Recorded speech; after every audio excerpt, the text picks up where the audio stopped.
Sir प्रणाम, मैं हूं हिमांशु द्विवेदी और स्वागत है आपका हमारी खास पेशकश चर्चा में। चर्चा के तहत आज एक बार फिर हमारी बातचीत के केंद्र में राहुल गांधी के नेतृत्व में चल रही यात्रा है।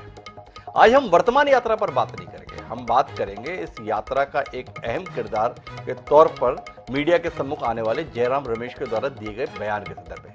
जयराम रमेश ने आज देश को यह बताया मीडिया के माध्यम से कि यह यात्रा अब आगे भी नए स्वरूप में शुरू रहेगी और शुरू जो होगी वो अब पश्चिम से पूरब की ओर होगी। वर्तमान में जो यात्रा है ये दक्षिण से उत्तर की ओर है। एक कमाल की बात है कि कांग्रेस ये नहीं कहती है कि ये हमारी यात्रा है, पर कांग्रेस ही सब कुछ तय करती है कि यात्रा कब होगी, कैसे होगी, किसके द्वारा होगी। एक बार फिर जयराम रमेश, जो कांग्रेस के कद्दावर नेता हैं, मीडिया विभाग के प्रमुख हैं, उन्होंने आज इस बात का ऐलान किया कि वर्तमान यात्रा जो 26 जनवरी को जम्मू कश्मीर में समाप्त होने जा रही है, ये यात्रा अब 3 महीने तक हमारा हाथ जोड़ो अभियान चलेगा और उसके बाद में नए स्वरूप में शुरू होगी और वह उन राज्यों से होकर गुजरेगी जिन राज्यों में अभी हम नहीं जा पाए हैं। साथ ही उन्होंने ये भी कहा कि यह कोई इवेंट नहीं, मूवमेंट है। उन्होंने ये भी कहा कि यह चुनाव जीतने के संदर्भ में यात्रा नहीं है, बल्कि देश को बचाने के संदर्भ में किया जा रहा प्रयास है। देश के सम्मुख तमाम मुद्दे हैं, चाहे वो भूख से संबंधित है, भ्रष्टाचार से संबंधित है, सांप्रदायिक सद्भाव को लेकर है, इन सारे मुद्दों को लेकर हम अपनी कोशिश कर रहे हैं। पर इन सब के बीच में सवाल यह है कि वर्तमान में जो यात्रा चल रही है, इसने राहुल गांधी को एक नेता के तौर पर भले ही स्थापित किया हो। इस यात्रा के माध्यम से राहुल गांधी अपनी परंपरागत छवि से भले ही निखर कर बाहर सामने आते हुए दिखे हों, लेकिन कांग्रेस को बतौर राजनीतिक दल कोई बड़ा फायदा हुआ है वह अभी तक महसूस नहीं हुआ। जब से ये यात्रा शुरू हुई है, तकरीबन 3000 किलोमीटर का सफर पूरा करने जा रही है। इस यात्रा के दौरान कांग्रेस कई राज्यों में टूट गई। अभी हाल ही में जो चुनाव हुए, हिमाचल को अपवाद छोड़ दे तो कांग्रेस बुरी तरीके से हार गई। उपचुनावों में भी कांग्रेस बुरी तरीके से हार गई। उन राज्यों के उपचुनाव में भी हार गई जहां से ये यात्रा गुजरी थी। तो सवाल इस बात का है कि क्या कांग्रेस ने एक राजनीतिक दल के तौर पर अपने आप को समाप्त होना तय मान लिया है? क्या उसने एक सामाजिक संगठन के तौर पर कार्य करने का फैसला किया है, या पार्टी के स्थान पर एक व्यक्ति के संदर्भ में ही सब कुछ सौंप देने का फैसला देश के सबसे पुराने राजनीतिक दल ने कर लिया है? या वस्तुतः कांग्रेस ही ये महसूस कर रहे हैं कि आज नहीं पर कल इस यात्रा का लाभ पार्टी को मिलेगा। आज के चुनाव में भले ही कांग्रेस सफलता हासिल करती हुई नहीं दिख रही है, लेकिन आने वाले समय में जनता इस त्याग, तपस्या और पराक्रम को, परिश्रम को महसूस करेगी और कांग्रेस के साथ जुड़कर खड़ी हो जाएगी। भारतीय जनता पार्टी ने इस यात्रा को सिरे से खारिज किया है, लेकिन इन सबके बीच में इस बात को लेकर किसी को भी संशय नहीं है कि राहुल गांधी ने देश को अचंभित किया है। सबसे पहले भारतीय जनता पार्टी ने राहुल गांधी की टी शर्ट पर सवाल उठाया था, उसकी कीमत को लेकर सवाल उठाया था, पर वही टी शर्ट आज सबके लिए पहली बनी हुई है, क्योंकि राहुल गांधी 2-3 डिग्री तापमान के बीच में भी केवल उस हाव भाव की टी शर्ट को पहनकर लगातार चल रहे हैं और तमाम लोग सवाल कर रहे हैं कि ऐसा राहुल गांधी ने किस तरीके से अपने आप को सिद्ध कर लिया है कि वो ने कोई ठंड भी नहीं लगती है। अलग अलग किस्म के इसमें उपमाएं, लेकिन इन उपमाओं के बीच में हम उस राजनीतिक गर्मी को आज महसूस करने की कोशिश करेंगे, जिसके चलते जयराम रमेश की द्वारा ये ऐलान किया गया है कि यात्रा एक बार फिर नए सिरे से पश्चिम से पूरब की ओर निकलेगी। इस चर्चा का हिस्सा बनने के लिए 4 खास मेहमान हमारे साथ मौजूद है, उनसे आपका परिचय कराएं और देश में इस समय सुर्खियों में चल रही भारत जोड़ो यात्रा को नए सिरे से शुरू करने के ऐलान के संदर्भ में कुछ विमर्श करें। उससे पहले समय है आज के विचार सूत्र का। हमारा आज का विचार सूत्र ये कहता है कि वहां अनुसरण ना करें जहां रास्ता ले जा सकता है, इसके बजाय जाओ जहां कोई रास्ता नहीं है और एक निशान छोड़ दो। राल्फ वाल्डो इमर्सन के द्वारा यह बात कही गई थी। क्या राहुल गांधी उसी दृष्टि से कार्य कर रहे हैं? क्या राहुल गांधी के नेतृत्व में चल रही भारत जोड़ो यात्रा एक नई इबारत आने वाले समय के लिए लिखी जा रही है, या कुल मिलाकर बार बार ये कहना कि हम समझ रहे हैं, सीख रहे हैं और इन सब के बीच में भारतीय जनता पार्टी लगातार कांग्रेस को निगलती जा रही है, उसके प्रति बेफिक्र हो रहे हैं? इन सब मुद्दों को ध्यान में रखते हुए हम अपनी चर्चा को आगे बढ़ाते हैं। हमारे साथ इस चर्चा का हिस्सा बनने के लिए 4 खास मेहमान मौजूद हैं। हमारे साथ कांग्रेस पार्टी के वरिष्ठ नेता, पूर्व सांसद प्रताप भानु शर्मा खासतौर पर चर्चा के लिए मौजूद है। भारतीय जनता पार्टी के युवा तुर्क पूर्व विधायक विमल चोपड़ा भी हमारे साथ जुड़ चुके हैं। हमारे साथ में जाने माने राजनीतिक विश्लेषक वीरेंद्र पांडे जी भी इस मौके पर मौजूद हैं। और इन सब के बीच में अपनी तटस्थ राय देने के लिए वरिष्ठ पत्रकार राजकुमार सिंह जी भी हमारे साथ हैं। आप सभी का स्वागत है। चर्चा की शुरुआत तय बात है कि हमें प्रताप भानु शर्मा जी से ही करनी होगी क्योंकि उनकी पार्टी से जुड़ा हुआ विषय है, पर उनसे बातचीत की शुरुआत करें उससे पहले जयराम रमेश का वो बयान सुनते हैं जो इस कार्यक्रम की आज की आधारभूमि है। क्या कह रहे हैं जयराम रमेश? कहा है कि हो सकता है 2023 में पश्चिम से पूर्व ऐसा ही भारत जोड़ो यात्रा निकाला जाएगा। इसमें और भी जिले जाएंगे जो छूट गए हैं, उत्तर प्रदेश में, बिहार में, पश्चिम बंगाल में, असम में, उसमें शामिल होंगे। इसकी तैयारी हो रही है, इस पर चर्चा हो रहा है। ये वोट के लिए नहीं निकाला गया, ये चुनाव जीतो यात्रा नहीं है, चुनाव जिताओ यात्रा नहीं है, ये भारत जोड़ो यात्रा है। 26 जनवरी से 26 मार्च तक तो भारत जोड़ो यात्रा कोई इवेंट नहीं है, ये एक मूवमेंट है और ये चलता रहेगा। तो इवेंट नहीं, मूवमेंट है। चुनाव जिताओ यात्रा नहीं है, भारत जोड़ो यात्रा है। प्रताप भानु शर्मा जी दो सवाल कर रहे हैं। भारत जोड़ो के लिए निकले हैं, पार्टी को टूटता हुआ देख रहे हैं और फिर भी यात्रा पर निकलने के लिए संकल्पबद्ध दिखा रहे हैं। इस यात्रा के दौरान गुजरात का चुनाव हुआ, पानी मांग ली पार्टी, या कहे पानी भी नहीं मांगी पार्टी, और अभी 9 राज्यों में और चुनाव होने हैं और आपकी पार्टी के प्रमुख नेता कह रहे हैं हम एक यात्रा पे फिर जा रहे हैं। तो क्या मान लिया है कि अब राजनीति में, चुनाव में तो पार्टी के बस की कुछ रही नहीं है, तो अब यात्रा ही करते हैं? क्या यही है प्रताप भानु जी? सीधा सवाल। आपके सीधे सवाल का उत्तर यही है कि ये यात्रा राजनीति पर उठकर है, जैसा इसके नाम से परिलक्षित होता है। भारत जोड़ो यात्रा है जी, और सभी राजनीतिक दल, सभी सामाजिक संगठन, सभी व्यक्तिगत हस्तियां जिनका समाज में स्थान है, जैसे रघुराज राजन उसमें शामिल हुए, डिस्कशन किया, कमल हसन, धार्मिक नेता, धार्मिक गुरु, हर सर्वधर्म समभाव के लोग इस यात्रा को ऐसे हाथों हाथ ले रहे हैं। आप खुद देखिए हिमांशु जी, इसमें क्रिटिसाइज करने का कोई मुद्दा ही नहीं है और ना ही राजनीतिक नजरिए से इसे देखना चाहिए। हजारों लाखों लोग सड़क में जुड़े हैं, मिले हैं और जिन मुद्दों को लेकर राहुल गांधी इन यात्राओं में जिक्र कर रहे हैं और जनता से फीडबैक ले रहे हैं, वो आम जनता से जुड़े हुए मुद्दे हैं। प्रताप भानु जी, मैं 2 मिनट के लिए आपको टोकना चाहूंगा माफी के साथ। देश का सबसे पुराना राजनीतिक दल, नाम है भारतीय राष्ट्रीय कांग्रेस। वो राजनीतिक दल सारा काम धाम छोड़कर इस यात्रा को सफल बनाने के लिए लगा हुआ है। आपकी पार्टी का कार्यकर्ता से लेकर बड़ा से बड़ा नेता इसी काम में लगा है। मध्य प्रदेश के दिग्विजय सिंह सारा काम धाम छोड़ के इस यात्रा में लगे हैं। अब पूरी पार्टी जिस काम में लगी हुई है, उस काम के संदर्भ में आप कहना चाहते हैं कि इसको संदर्भ में राजनीतिक रूप से मत देखिए, तो वही तो मेरा सवाल है। क्या कांग्रेस ने मान लिया है कि राजनीति अब आपके बस की बात नहीं रही, तो अब आपसे राजनीतिक मसलों पर बात ना की जाए? अब तो आप समाज के लिए काम कर रहे हैं, सामाजिक काम कर रहे हैं, तो एक सामाजिक संगठन के तौर पर कांग्रेस को देखें, यही कहने का आशय है आपका प्रताप भानु जी? नहीं, मेरा आशय यह है कि इस यात्रा को राजनीतिक चश्मे से या बुराई के नजरिए से नहीं देखना चाहिए। इससे बड़ा सवाल तो आपको देश के प्रधानमंत्री से और गृह मंत्री से करना चाहिए कि पूरे 3 महीने गुजरात के चुनाव में लगे रहे, देश की व्यवस्था को, देश की आर्थिक नीति के, देश के किसानों के दुख दर्द को और देश के प्रशासन को, और उधर चीन घुसता चला आ रहा है सीमा के अंदर, युद्ध की स्थिति हो गई, ये उस पर ध्यान नहीं दिया। आपको प्रश्न हमसे करने की बजाय देश के प्रधानमंत्री जो कि अकाउंटेबल है, गृह मंत्री जो कि अकाउंटेबल है, उन्हें राजनीतिक दौरे करने की, राजनीतिक समय निकालने का, इतना समय निकालने का देना चाहिए था।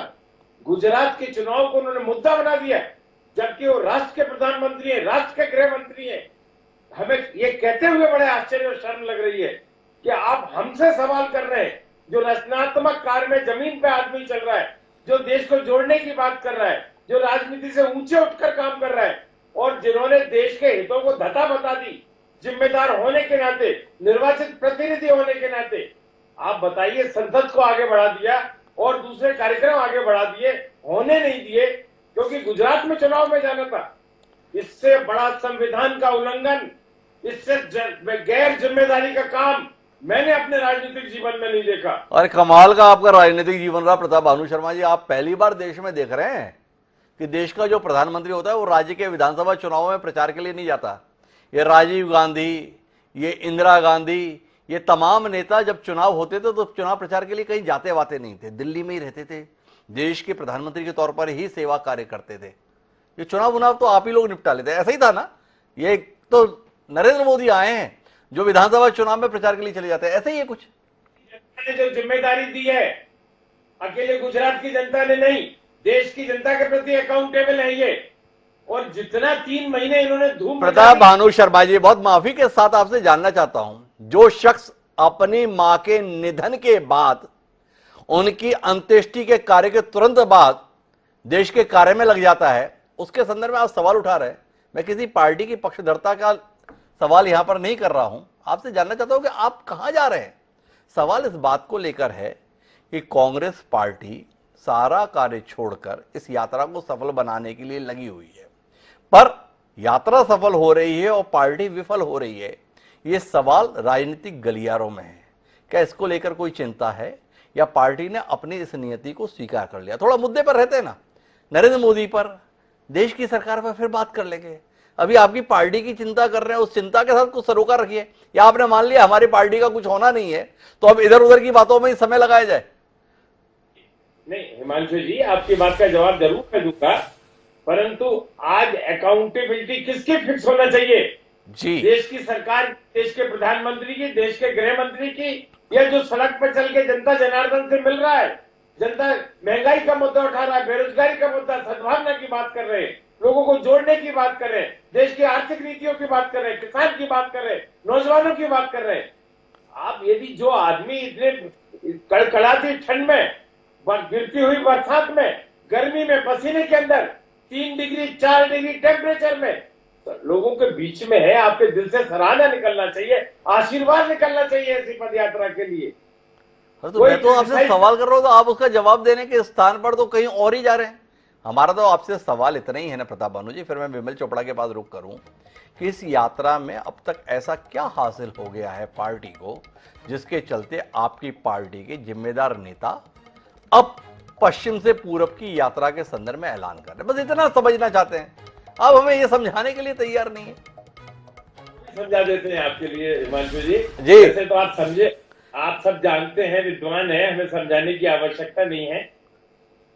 एक ऐतिहासिक पदयात्रा ये राहुल गांधी जी ने कन्याकुमारी से कश्मीर तक करी है, जिसमें सभी समाज, सभी वर्ग के लोगों को जोड़ने का काम है, सर्वधर्म समभाव की बात है, और जनता के मुद्दों की वो बात कर रहे हैं, जनता से को जोड़ने की बात कर रहे हैं। इसका आने वाले समय में राजनीतिक लाभ निश्चित मिलेगा, क्योंकि हम राजनीतिक पार्टी है, और यदि जनता के मुद्दों को विपक्ष के रूप में हम नहीं उठाते हैं तो फिर हम लोकतंत्र का कैसे एक मजबूत विपक्ष हो सकते हैं? तो आखिरकार प्रताप भानु जी कम से कम जयराम रमेश की बातचीत के विपरीत बात कहने के लिए बाध्य हो गए। उन्होंने कहा आज नहीं मिल रहा है, कल मिलेगा ही इस यात्रा का लाभ। हम एक राजनीतिक पार्टी है, कैसे नहीं मिलेगा? तो अब मैं विमल चोपड़ा जी के पास रुख करता हूं, भारतीय जनता पार्टी के बड़े नेता है, कितने थरथरा रहे हैं आज के इस ऐलान के बाद। परेशान तो आप तब से हैं जब से राहुल गांधी सड़क नापने निकले हैं, और अब राहुल गांधी दक्षिण से उत्तर के बाद पश्चिम से पूरब के लिए भी निकलने वाले हैं। विमल चोपड़ा जी, 2024 के लिए कितनी घबराहट, कितनी बेचैनी, थोड़ा रोशनी दीजिए।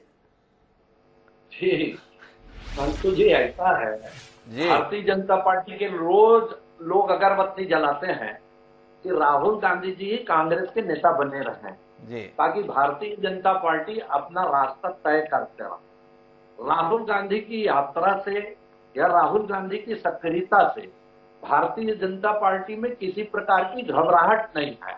और मैं कुल मिला के यदि सोचूं तो ऐसा लगता है कि इस यात्रा को लेकर के कांग्रेस स्वयं भ्रमित है। जी, सभी कहते हैं कि ये वोट के लिए नहीं है, ये यात्रा जो है भारत को जोड़ने के लिए है। फिर अभी भानु प्रताप जी स्वयं बोल रहे थे कि वोट का लाभ इसमें मिलेगा। फिर जो है हमारे जो प्रवक्ता हैं कांग्रेस के, वो कहते हैं कि वोट के लिए नहीं है।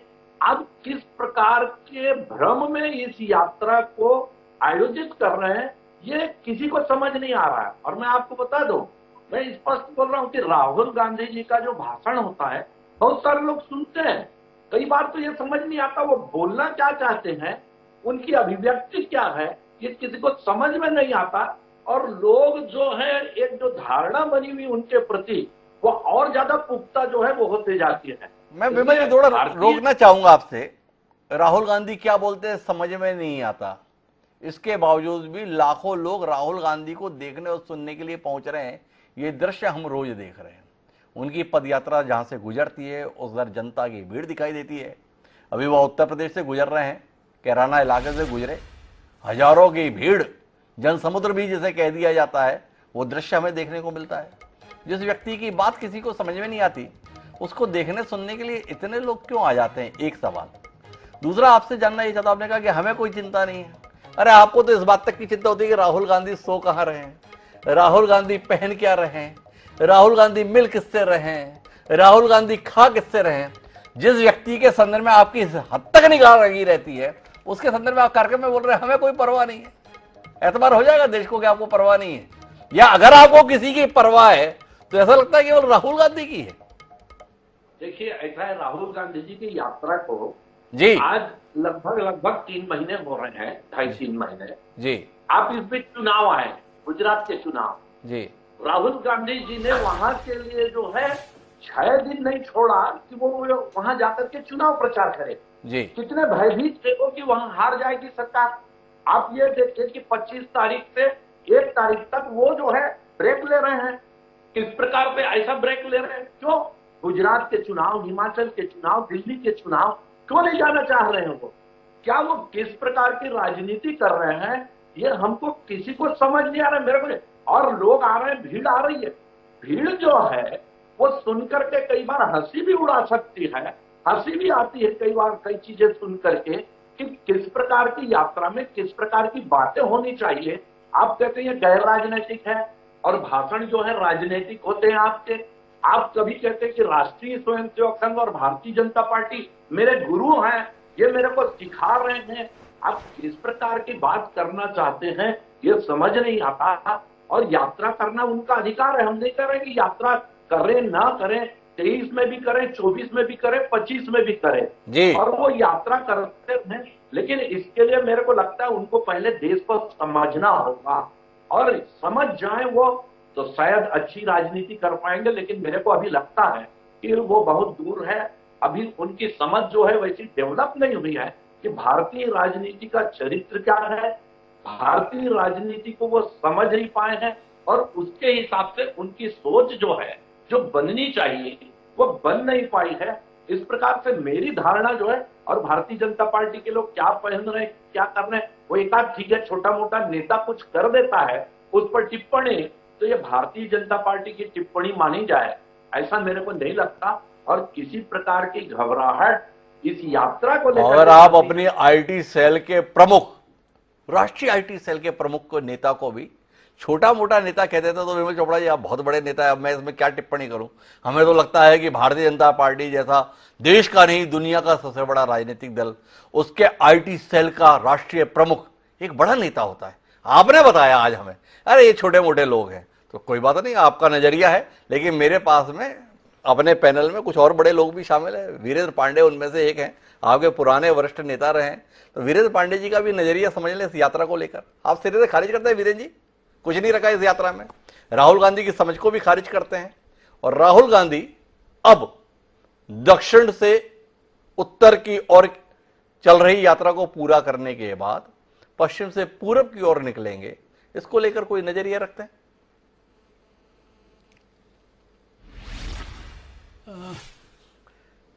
देखिए, यात्रा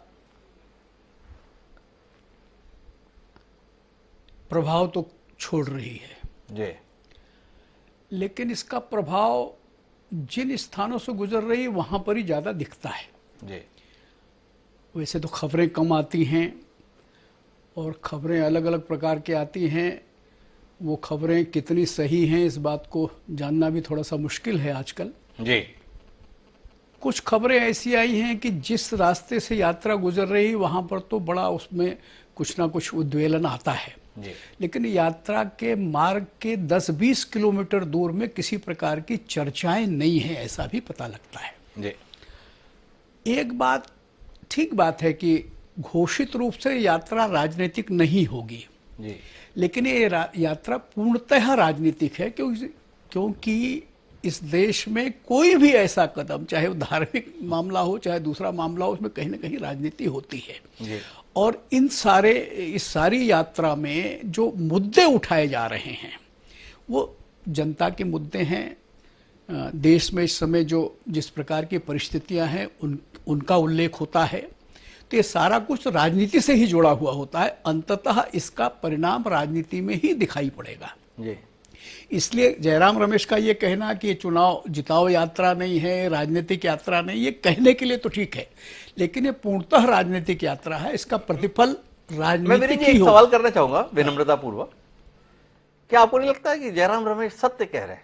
उन्होंने कहा ये चुनाव जिताऊ यात्रा नहीं है। जयराम रमेश ये स्वीकार कर रहे हैं हम यात्रा कर रहे हैं, लेकिन इससे हम चुनाव जीत जाएंगे ऐसा हमें लगता नहीं है, इसलिए उन्होंने कहा कि चुनाव जिताऊ यात्रा नहीं है। क्या कहते हैं आप?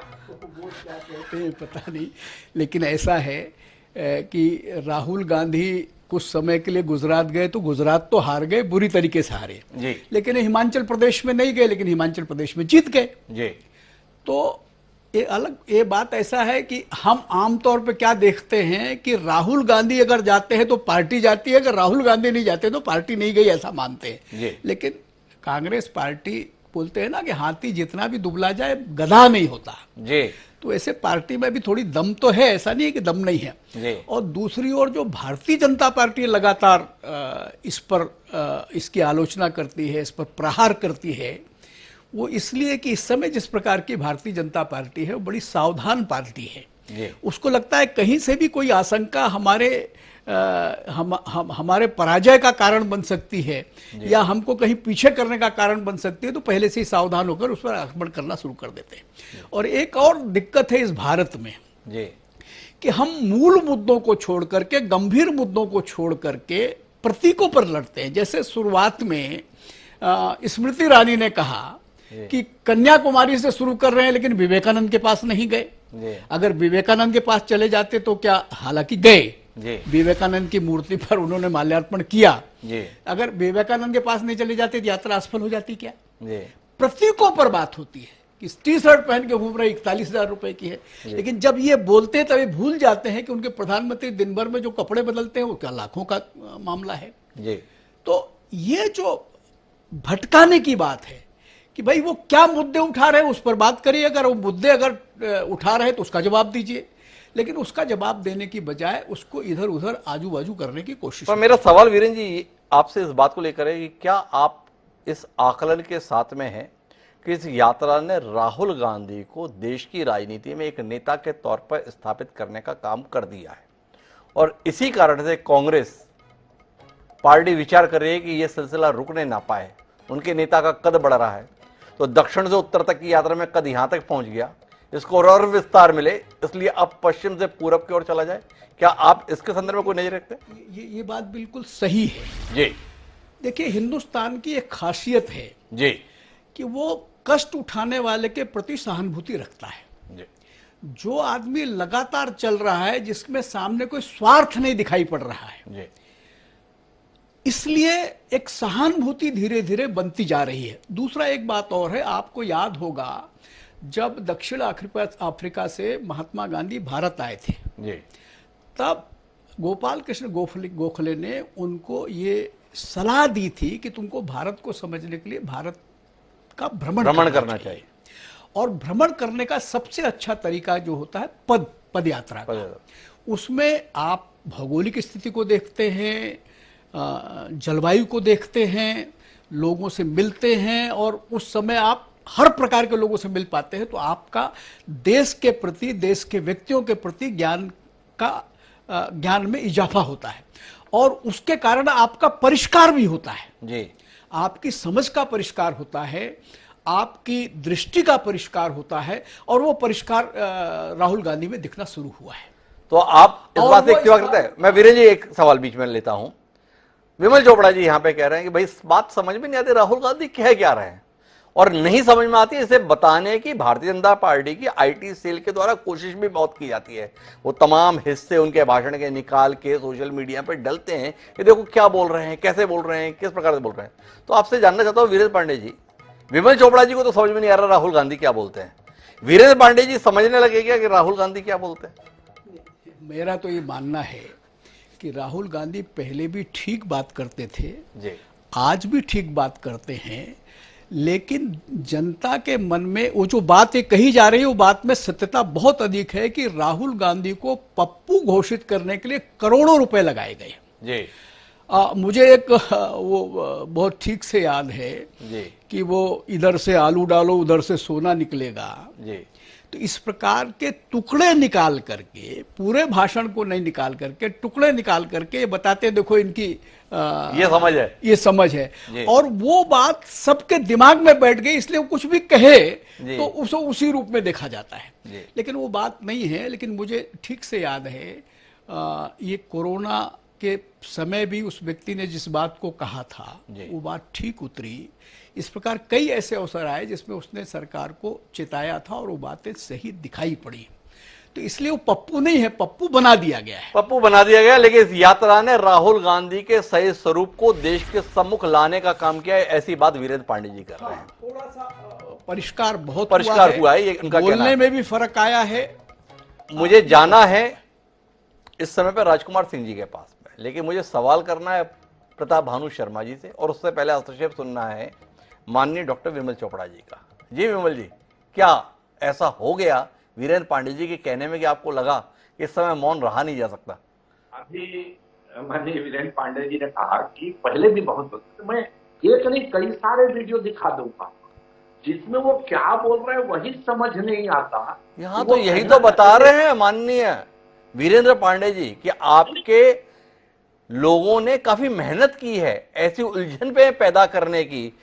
उनके भाषणों का एक चुनिंदा हिस्सा निकला कि वो क्या क्या रहे हैं। ये मेहनत आपने बहुत ईमानदारी से, बहुत दमदारी से की है। ये बात वीरेंद्र पांडे जी इस कार्यक्रम में बताने की कोशिश कर रहे हैं। बहरहाल प्रताप भानु शर्मा जी के पास में मैं एक संक्षिप्त सवाल को लेकर जाना चाहता हूं और फिर राजकुमार सिंह जी से बात करूंगा। आप सारे काम राजनीतिक कर रहे हैं इस यात्रा में, जो काम राजनीति में किए जा सकते हैं वो बात कर रहे हैं। आज जयराम रमेश बोले ये मन की बात की यात्रा नहीं है, भाषणबाजी का वक्त नहीं है। राहुल गांधी जहां जा रहे हैं वहीं भाषण दे रहे हैं, बड़ी बड़ी सभाओं को संबोधित कर रहे हैं। तो ये इस तरीके की बात आप कह कैसे लेते हैं, कर कैसे लेते हैं? थोड़ा प्रताप भानु जी ये समझा दीजिए। हर काम तो राजनीति का कर रहे हैं और फिर भी चाहते ही हैं कि इसे राजनीतिक नजरिए से ना देखा जाए। इस कमाल के विषय में बताइए, इतना आपका राजनीतिक तजुर्बा है, हम समझना चाहते हैं इस कमाल को। हिमांशु जी, आप मुझसे ज्यादा जानते हैं सच्चाई को, पर मुझसे पूछ रहे हैं इसलिए जवाब मैं भी दूंगा। एक तो ये कि राहुल गांधी ने हर जगह भाषण नहीं दिया है। जिस राज्य में गए हैं वहां एक ही जगह पर जनता को धन्यवाद दिया है और मुद्दों की तरफ ध्यान आकर्षित किया है। पूरी यात्रा में मुश्किल से यदि उन्होंने 12 स्टेट राज्यों की यात्रा की है तो 12 ही सभाएं करी हैं और 12 जगह ही प्रेस कॉन्फ्रेंस करी है।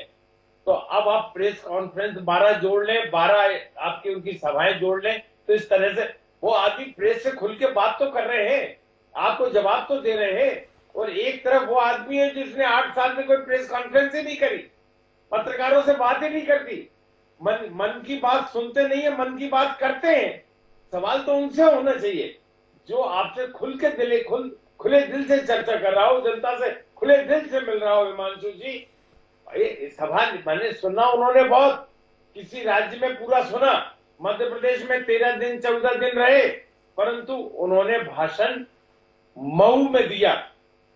इसके बाद जब राजस्थान की सीमा में पहुंच गए वहां दिया और प्रेस कॉन्फ्रेंस उज्जैन में करी। तो ये सब चीजें इतना नहीं है, उन्होंने सुना है, अपनी प्रतिक्रिया दी है, जवाब दिया है। और जैसा वीरेंद्र पांडे जी ने कहा कि जो उनकी छवि खराब करने करोड़ों हजारों करोड़ रुपए लगा दिए गए, आलू डालो सोना निकलेगा, ये बयान उन्होंने नरेंद्र मोदी का कोट किया था जो उन्होंने असम में कहीं नॉर्थ ईस्ट में दिया था, जी। तो वो कट एंड पेस्ट करके राहुल गांधी पर चश्मा कर दिया। इससे बड़ा फ्रॉड क्या हो सकता है? इससे बड़ा फ्रॉड क्या हो सकता है? राहुल गांधी ने 12 जगह ही तो आम सभा को संबोधित किया है, तो इसे आप राजनीति से क्यों देख रहे हैं? प्रताप भानु जी हमें समझाने की कोशिश कर, समझेंगे हम। च्यवनप्राश के नाम पर विज्ञापनों का प्रोपेगेंडा आपने बहुत देखा है, लेकिन रियल हिस्ट्री यह है कि बूढ़े च्यवन ऋषि इसे खा करके जवान हो गए थे। ऋषियों के ज्ञान व वैज्ञानिक अनुसंधान पर आधारित पतंजलि स्पेशल च्यवनप्राश खाइए, लंबी आयु, ताकत व इम्यूनिटी पाइए। बहरहाल अभी तो राजकुमार सिंह जी के पास चलते हैं और राजकुमार सिंह जी से समझना ही चाहते हैं कि कांग्रेस पार्टी इस यात्रा के संदर्भ में क्या आपको एक भ्रमित राजनीतिक दल के तौर पर दिखाई नहीं देती? बच्चा बच्चा देश का देख रहा है कि यह यात्रा कांग्रेस के द्वारा कराई जा रही है, फिर भी कांग्रेस पार्टी यह चाहती है कि इसे उसकी यात्रा के तौर पर ना देखा जाए। बच्चा बच्चा देश का देख रहा है कि राहुल गांधी इस यात्रा का नेतृत्व कर रहे हैं, तो अभी पहले दिन से कांग्रेस पार्टी के द्वारा यह कहा गया कि राहुल गांधी इस यात्रा का नेतृत्व नहीं कर रहे हैं, वह 119 अन्य यात्रियों में की तरह ही एक यात्री है। तो थोड़ा राजकुमार सिंह जी आप बताइए कि ऐसी प्रतिकूल परिस्थितियों में भी देश का सबसे पुराना राजनीतिक दल क्या आपको भ्रम की स्थिति में दिखाई नहीं देता है?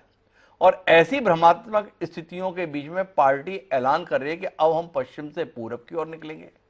किस लिए निकलेंगे? चुनाव जिताऊ यात्रा नहीं है, राजनीतिक यात्रा नहीं है, और फिर भी यात्रा निकालेंगे। बताना क्या चाहते हैं ये देश को?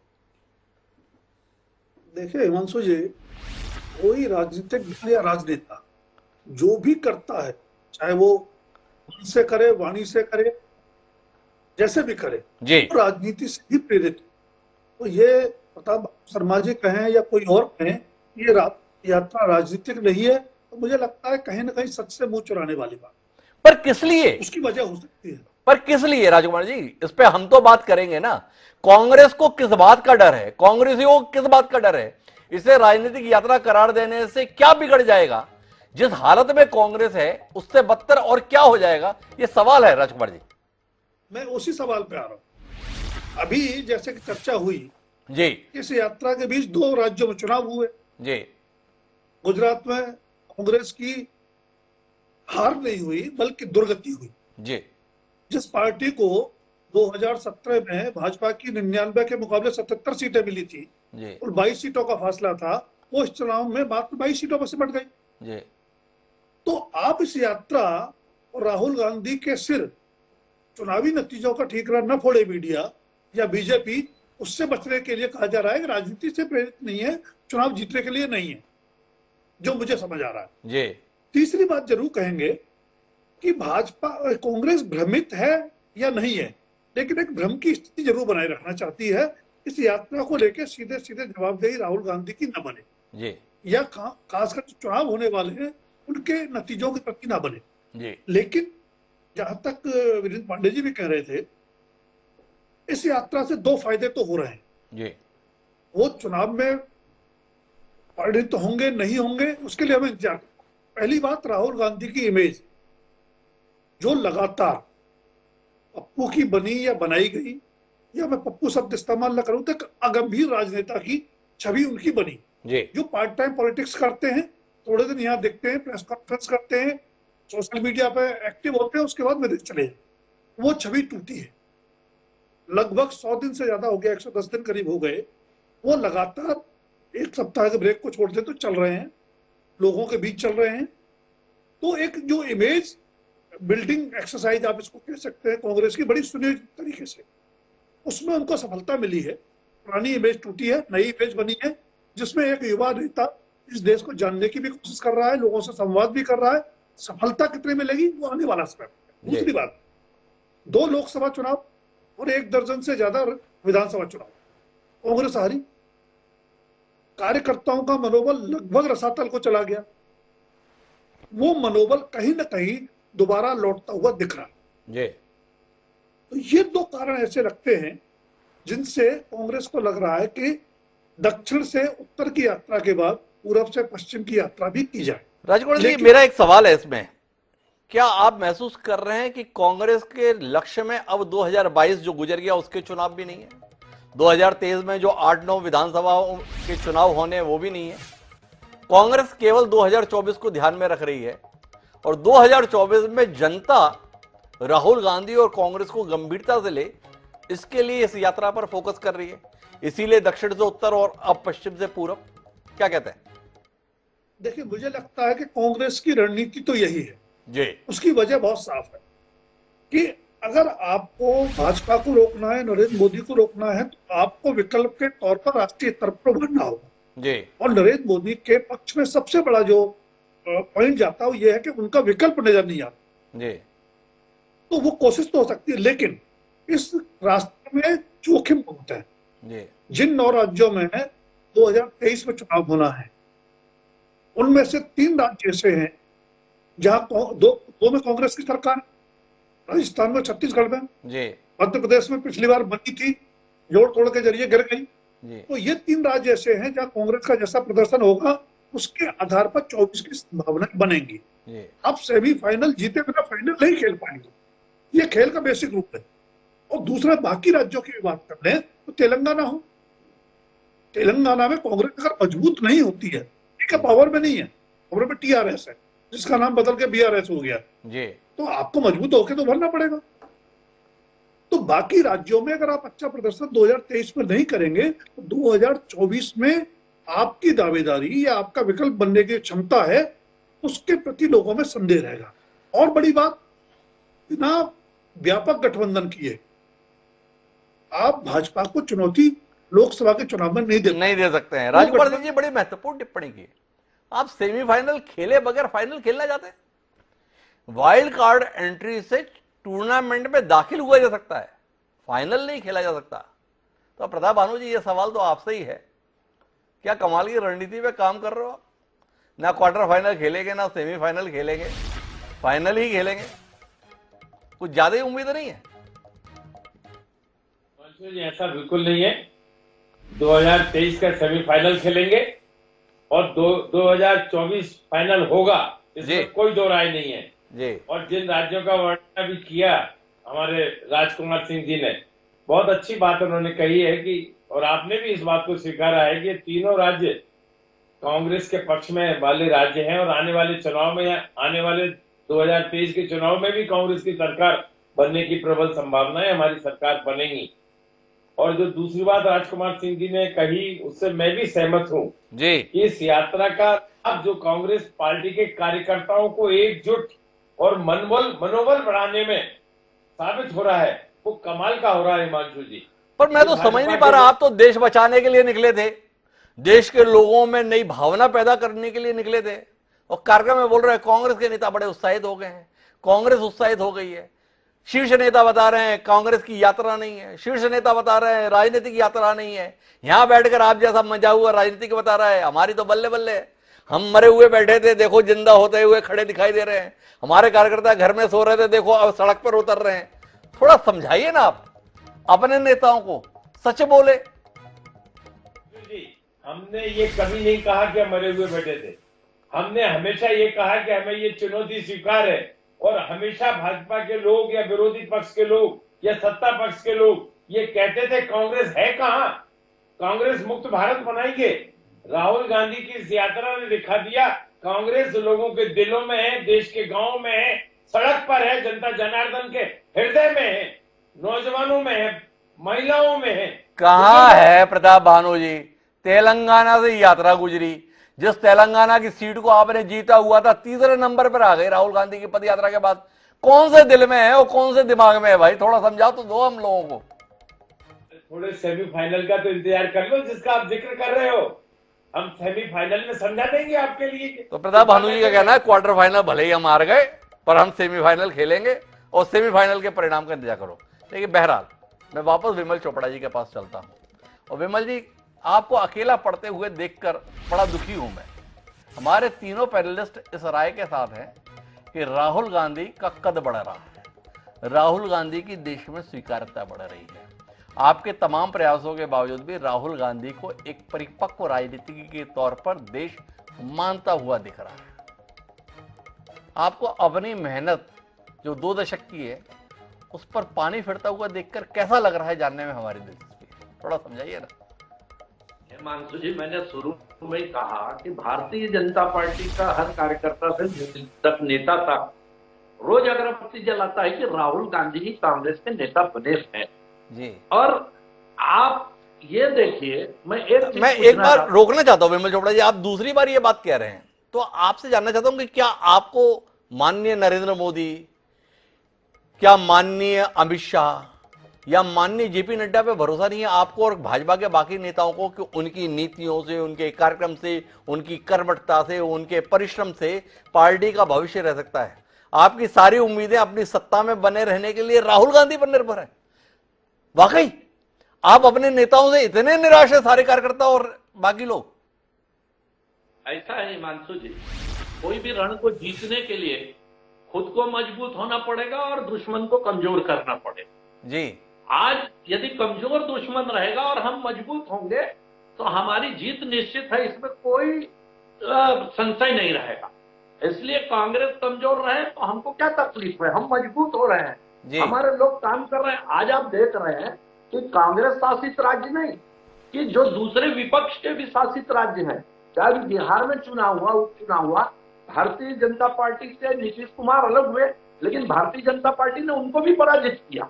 आज तेलंगाना में आप देख रहे हैं कांग्रेस तीसरे नंबर में जा रही है। आज महाराष्ट्र में जो है वो भारतीय जनता पार्टी आगे बढ़ रही है, गुजरात में जो है भारतीय जनता पार्टी आगे बढ़ रही है। मैं एक चीज आपको बोलना चाहता हूं, ये भारत जोड़ो यात्रा, पहले ये तो कांग्रेस तय कर ले कि भारत को तोड़ा किसने है। ये कांग्रेस ने तोड़ा है कि पाकिस्तान और बांग्लादेश बने, और भारत को जोड़ने का काम धारा 370 समाप्त करके वो भारतीय जनता पार्टी ने किया।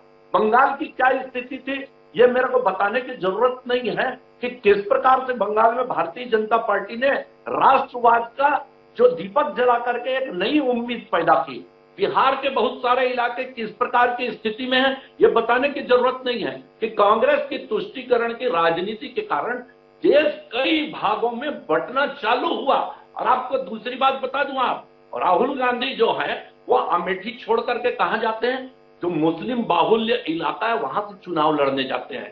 क्यों ऐसी परिस्थिति पैदा हो गई कि आपको वहां भागना पड़ा?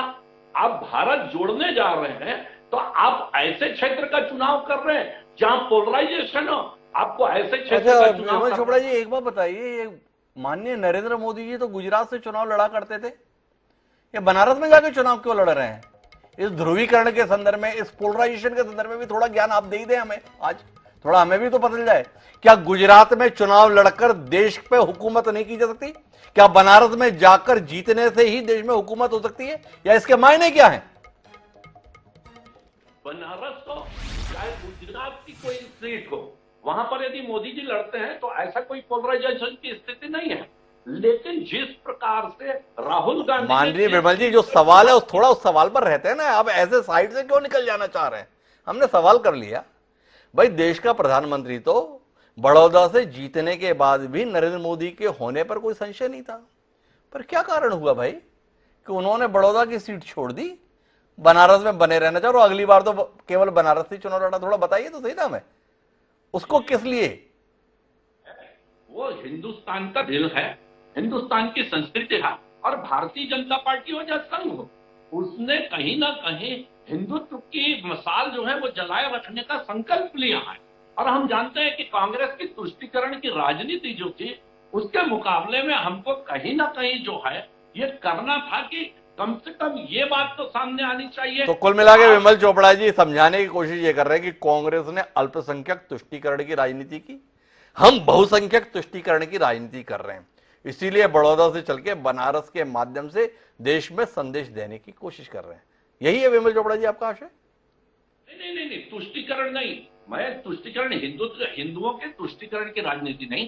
भारतीय जनता पार्टी ने यह कहा कि एक किसी विशेष समुदाय का विशेषाधिकार नहीं होना चाहिए। जो मनमोहन सिंह जी ने कहा कि देश के संसाधनों पे पहला अधिकार अल्पसंख्यकों का है, तो भारतीय जनता पार्टी ने यह कहा कि सबका समान अधिकार है। हम यही चाहते हैं कि हिंदू और मुसलमान इनके साथ बराबर का व्यवहार होना चाहिए, कानूनन जो है कानून बराबर होना चाहिए। और भारतीय जनता पार्टी ये भी चाहती है कि समान नागरिक संहिता जो है वो भी देश में लागू होना चाहिए। यह हमारा है कि किसी वर्ग विशेष को विशेष ये भारतीय जनता अधिकार- पार्टी चाहती है तो करती क्यों नहीं है विमल चोपड़ा जी? थोड़ा विषांतर हो रहा है, लेकिन अब आपने बात छेड़ दी तो पूछ लेता हूं। 8 साल हो गए सत्ता में, अभी तक केवल चाहती है, करती क्यों नहीं है भाई? कांग्रेस के लोग कहते थे कि राम मंदिर कब बनेगा, भारतीय जनता पार्टी नहीं बताती। 370 धारा कब हटेगी, नहीं बताती। लेकिन भारतीय जनता पार्टी ने प्रयास किया और समय आने पर 370 भी हटाया, राम मंदिर भी बनाया, और समय आने पर जैसे भी उसकी तैयारी चल रही है, समान नागरिक संहिता भी देश में लागू होगी। समय आने पर नागरिक संहिता लागू हो गई, कुल मिलाकर विमल चोपड़ा जी का कहना है। लेकिन हम अपने विषय पर रहते हैं और एक बार फिर वीरेंद्र पांडे जी के पास रुख करते हैं।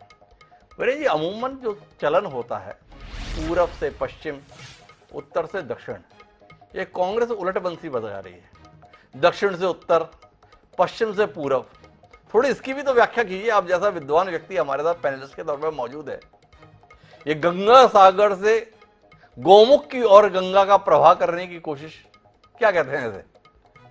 मैं उसके पहले कुछ बात और करना चाहता हूँ जी जैसे मेरी जहाँ तक जानकारी है, डॉक्टर विमल चोपड़ा ने कहा जी कि राहुल गांधी वायनाड लड़ने गए कि वह मुस्लिम बहुल लोकसभा है, लेकिन जी। शायद ऐसा नहीं है। जी और दूसरी बात इन्होंने कही कि मनमोहन सिंह ने कहा था कि देश के संसाधनों में पहला अधिकार अल्पसंख्यक का है। जी ये ऐसा उन्होंने नहीं कहा था। जी उन्होंने ये राष्ट्रीय परिषद की बैठक में बात कही थी। जी उन्होंने कहा था कि देश के संसाधनों में अनुसूचित जनजाति, अनुसूचित जाति और अल्पसंख्यकों का पहला अधिकार है, क्योंकि वो पिछड़े हुए हैं, निचले स्तर पर हैं। ये ऐसा उन्होंने कहा था। जी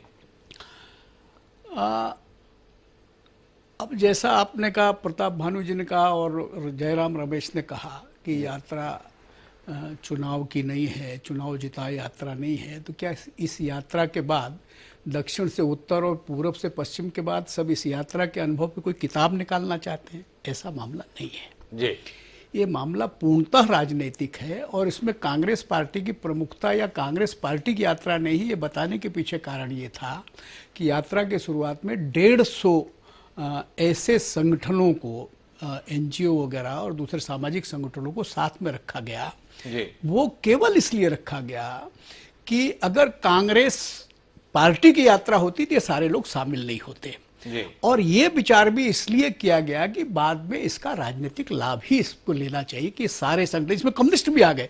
अब जी। कम्युनिस्ट वैसे सब जगह से खत्म हो गए हैं, तो उनको आशा की किरण कांग्रेस में ही दिखती है। जी और दूसरा, भारतीय जनता पार्टी कितना भी कहे जी कि हमको राहुल गांधी से कोई खतरा नहीं है और राहुल गांधी अध्यक्ष बने रहें या कांग्रेस पार्टी के प्रमुख बने रहें तो हमारे को बड़ा लाभ होगा। अगर ऐसा हो तो बार बार कांग्रेस पार्टी, भारतीय जनता पार्टी राहुल गांधी पर क्यों आक्रमण करती है? जी और ये आक्रमण करना इनको, मुझे लगता है कि बाद में तकलीफ खड़ी हो जाएगी इनको। मुझे अच्छी तरीके से याद है 1977 के बाद जी जो जनता पार्टी बनी, जी उस जनता पार्टी ने लगातार इंदिरा गांधी पर प्रहार करना शुरू किया और उसका परिणाम ये हुआ कि लोगों की सहानुभूति इंदिरा गांधी के साथ खड़ी हो गई। जी और वो स्थिति यहां भी दिखाई पड़ती है। और आपको आश्चर्य होगा कि कल चंपत राय जी ने, जी उन्होंने इस यात्रा पर शुभकामनाएं दी और राजीव गांधी की प्रशंसा की कि बड़ा एक काम कर रहे हैं। मैंने कहा कि इन भारत में कष्ट उठाने वाले के प्रति एक प्रकार की सहानुभूति होती है जी और वो सहानुभूति अपने आप उत्पन्न हो जाती है। अगर उनको लगता है कि आदमी कोई कष्ट उठा तो रहा मैं है। वीरेंद्र जी आपसे जानना चाहूंगा, क्या आप महसूस कर रहे हैं कि जिस तरीके से समाज के तमाम वर्गों के लोग राहुल गांधी की इस यात्रा के प्रति सकारात्मक भाव प्रदर्शित कर रहे हैं, उससे उत्साहित होकर कांग्रेस पार्टी ये फैसला लेने जा रही है कि हमें इस सिलसिले को थमने नहीं देना चाहिए और पश्चिम से पूर्व की ओर जाना चाहिए? एकदम ठीक बात। इसके दो कारण हैं, मैं आपको बताता हूं। जी देखिए, एक पुरानी बात की तरफ मैं आपको जाऊंगा। एक समय जब इंदिरा गांधी का कद बहुत ज्यादा बढ़ गया जी और ये संभावना दिखने लगी कि क्या भारत में भी अमेरिका की तरह व्यक्तित्व आधारित चुनाव तो नहीं हो जाएगा। जी तब हमने, भारतीय जनता पार्टी उस समय बन चुकी थी, भारतीय जनता पार्टी के रूप में अटल जी के व्यक्तित्व को निखारना शुरू किया, जी ताकि अगर व्यक्तित्व का टकराव आए तो इंदिरा गांधी के सामने एक बड़ा व्यक्तित्व अटल बिहारी वाजपेयी के रूप में खड़ा हो जाए। एक बात इस समय जो मुझे दिखाई पड़ रहा है कि ये जो राहुल गांधी की जो यात्रा है, उस यात्रा ने एक बात तो जरूर की है कि राहुल गांधी के जो ये जैसा राजकुमार जी ने कहा कि अगंभीर राजनीतिज्ञ, पार्ट टाइम राजनीतिक, इस धारणा को पूरी तरीके से खत्म किया। दूसरा, धीरे धीरे उनकी एक छवि निखर गई और लोगों को लगा कि हमारे बीच में आ रहा है। अब ये तो ठीक बात है कि इनकी 3-4 पीढ़ियां लगातार शासन में रही हैं, इनके नाना रहे हैं, इनकी दादी रही है, इनके पिता रहे हैं, इनकी माँ भी एक प्रमुख वो रही है, तो इसको राज परिवार जैसा माना जाता है। राज परिवार का एक आदमी राजमहल को छोड़ करके लोगों के बीच में और प्रतिकूल परिस्थितियों में भी चल रहा है, तो उसके प्रति एक स्वाभाविक सहानुभूति होती, उसका कद बढ़ना शुरू हुआ। तो कल को अगर आज तो ऐसी स्थिति है कि मोदी जी के सामने कोई आदमी, मोदी जी अगर 10 हैं तो कोई आदमी 3 भी नहीं है, तो उस जगह इस व्यक्तित्व को खड़ा करने में इस यात्रा का एक बड़ा योगदान होगा, एक बात। दूसरा, भारतीय जनता पार्टी की एक विचारधारा है।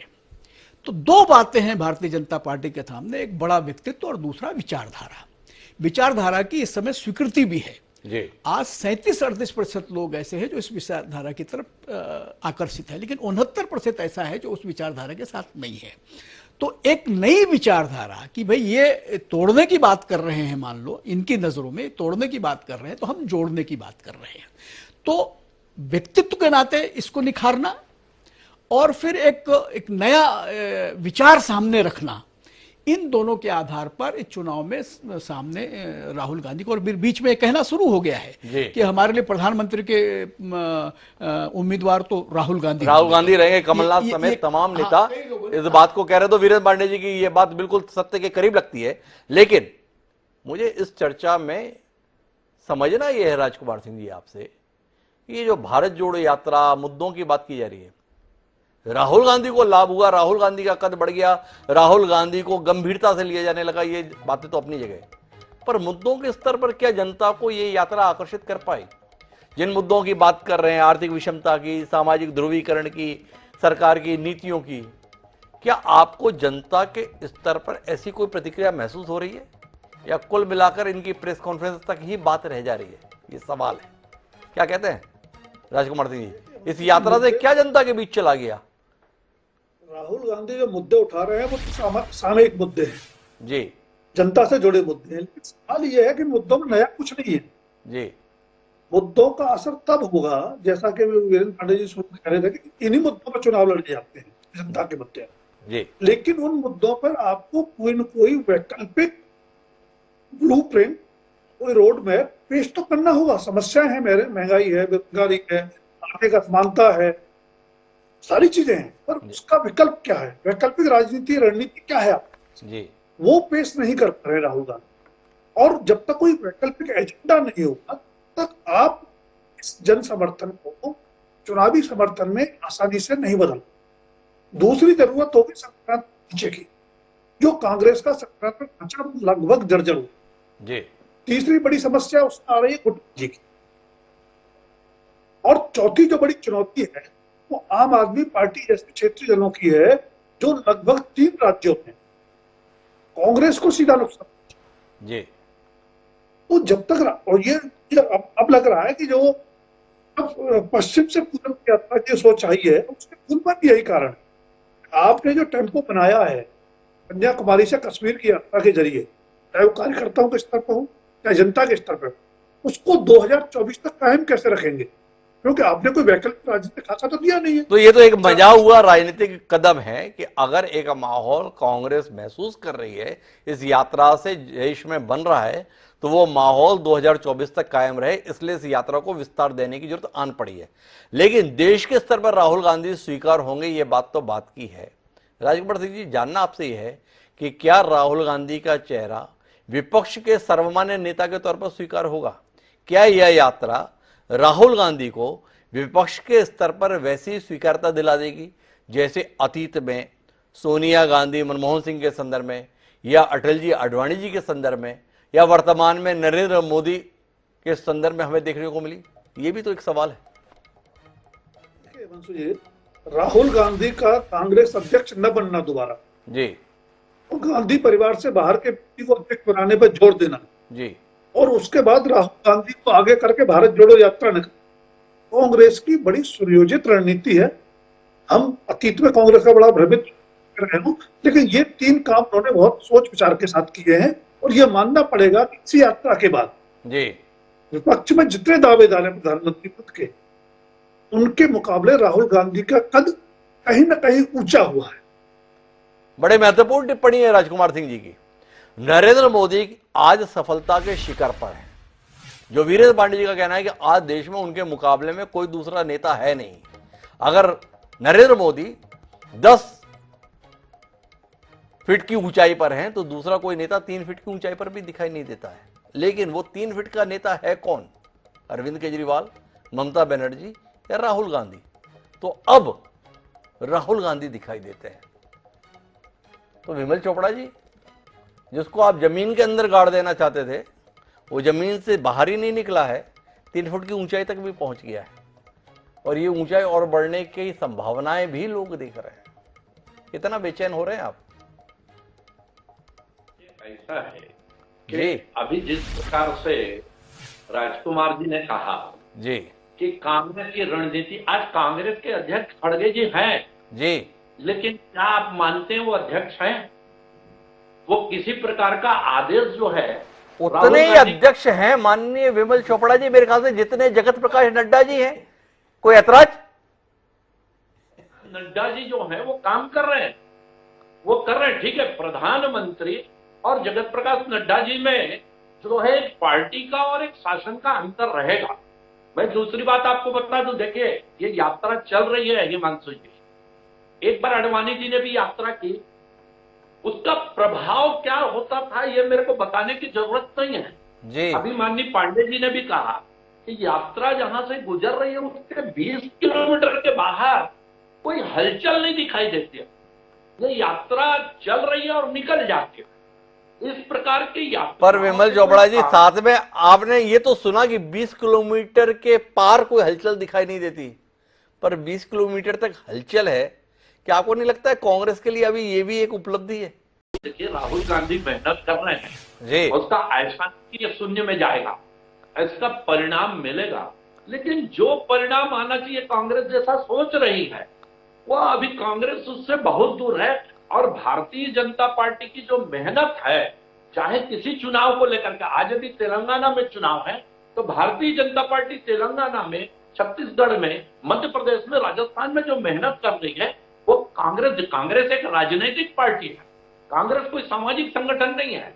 उसको यदि अपने विचारधारा के अनुरूप देश की भलाई करना है तो उसको भारतीय जनता पार्टी का मुकाबला करना पड़ेगा। यदि गुजरात में चुनाव है, अब गुजरात के चुनाव को छोड़ करके कांग्रेस के जो सबसे बड़े नेता राहुल गांधी यदि पदयात्रा में है, तो गुजरात का और हिमाचल का और दिल्ली का कांग्रेस का कार्यकर्ता वो चुनाव में नहीं लगेगा, वो राहुल गांधी के पीछे घूमना पसंद करेगा, जहां चेहरा दिखा करके वो अपना नंबर बढ़ा सके।